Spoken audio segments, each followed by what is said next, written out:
Pénélope fête ses 50 ans cette année et ça fait 50 ans que Pénélope s'engage en faveur des jeunes. On recrute une population assez jeune, entre 18 et 30 ans, qui vient naturellement vers nos métiers, puisque nos métiers sont un véritable tremplin pour l'emploi et pour l'avenir des jeunes. Quand on a un rôle central comme celui d'être à l'accueil ou celui d'être au standard téléphonique, ça permet de comprendre comment fonctionnent les différents services d'une entreprise et ça permet à des jeunes qui sont en quête de voie de se dire finalement c'est dans ce service ou dans ce domaine que j'aimerais soit recommencer des études ou bien pourquoi pas me professionnaliser et postuler plus tard.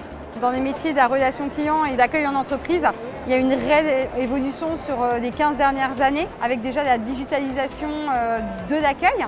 Aujourd'hui, quand on est notamment dans des petites et moyennes entreprises, on fait du service aux occupants. Donc il n'y a pas uniquement que de l'accueil, il y a des services généraux, un peu d'assistanat, de la réservation de billets de train, aider au déplacement des assistantes. Le métier a beaucoup évolué, a beaucoup progressé. On travaille également sur de la formation depuis quelques années. On professionnalise les jeunes qui ont besoin d'un accompagnement avant d'entamer un nouvel emploi. Donc on les accompagne pendant une période de 6 semaines avec un centre de formation partenaire. On les forme sur les métiers de la relation client vraiment dans sa globalité.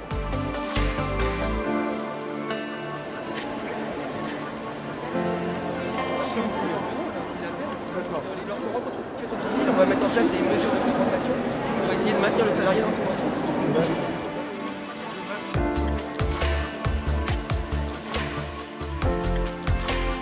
La mission handicap de Pénélope a été mise en place en 2010 suite à la signature d'un accord d'entreprise pour l'insertion et le maintien dans l'emploi des personnes en situation de handicap. Aujourd'hui, on en est à notre 4e accord et cet accord en fait, nous permet de mettre en place des actions pour les salariés qui sont reconnus comme étant en situation de handicap.